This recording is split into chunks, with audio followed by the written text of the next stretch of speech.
ബഹുദൂരം പിന്നിൽ മൂന്നാം സ്ഥാനത്ത്. വൈഷ്ണവിക്കൊപ്പം സ്റ്റെഫിന് ആഘോഷം തുടങ്ങിയോ? തീർച്ചയായിട്ടും മധു, കേരളത്തിലെ ഏറ്റവും ശ്രദ്ധാകേന്ദ്രമായ ഒരു തെരഞ്ഞെടുപ്പ് അത് നടന്നത് മുട്ടടയിലാണ്. അതിൻ്റെ വിവാദങ്ങളുടെ പശ്ചാത്തലമൊക്കെ നമുക്കറിയാം. തിരുവനന്തപുരം കോർപ്പറേഷനിൽ ആദ്യ ഒരു ജയത്തിൻ്റെ തീരുമാനത്തിലേക്ക് എത്തുന്നു. വൈഷ്ണവ് സുരേഷ് അല്പസമയത്തിനകം തന്നെ ഇങ്ങോട്ടേക്ക് എത്തും. 386 വോട്ടുകൾക്ക് ആണ് കോൺഗ്രസ് സ്ഥാനാർത്ഥി വൈഷ്ണവ് സുരേഷ് ജയിച്ചിരിക്കുന്നത്.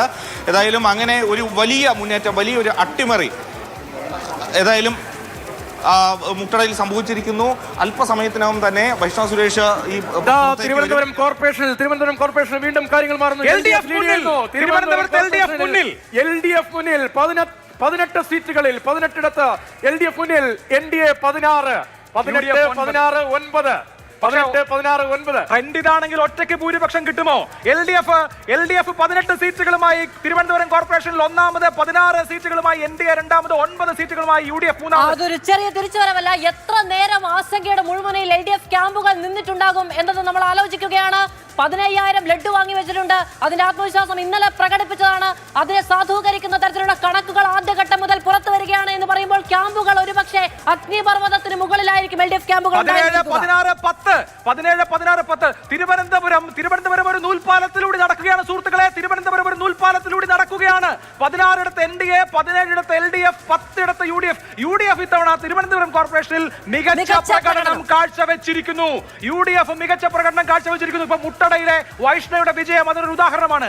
UDF ഒരുങ്ങി പുറപ്പെട്ടാൽ നടത്താൻ സാധിക്കാത്തതല്ല തിരുവനന്തപുരം എന്ന് തെളിയിച്ചിരിക്കുന്നു.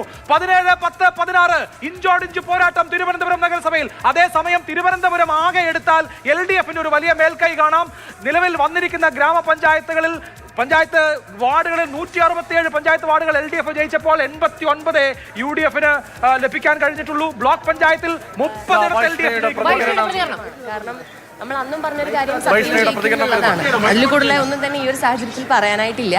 കാരണം നമ്മൾ എത്രമാത്രം എഫോർട്ട് എടുത്തിട്ടുണ്ടോ അതിൻ്റെയൊക്കെ ഗുണമായി തന്നെ നമുക്ക് ജനങ്ങൾ നമ്മുടെ കഷ്ടപ്പാടുകളെല്ലാം തിരിച്ചറിഞ്ഞ്, നമ്മുടെ എഫേർട്സ് എല്ലാം തിരിച്ചറിഞ്ഞ് നമുക്ക് അവരുടെ അവകാശത്തിലൂടെ നമുക്ക് ഇത്രയും വലിയൊരു സപ്പോർട്ട് തന്നിരിക്കുകയാണ്. വളരെ സന്തോഷം. വലിയൊരു പോരാട്ടമാണ്. ആദ്യം ഒരു സ്ഥാനാർത്ഥിന് വേണ്ടി പോരാട്ടം നടത്തി, അതിൽ ജയിച്ചു, പിന്നീട് ഒടുവിൽ ഒറിജിനൽ ജയവും. അതെ, തീർച്ചയായും. കാരണം അത്യാവശ്യം നല്ല ലീഡും ഉണ്ട്. നമുക്ക് വളരെ സന്തോഷിക്കാവുന്ന, ഒപ്പം തന്നെ അഭിമാനകരമായിട്ടുള്ള ഒരു സമയമാണിത്. അത്ര സന്തോഷം.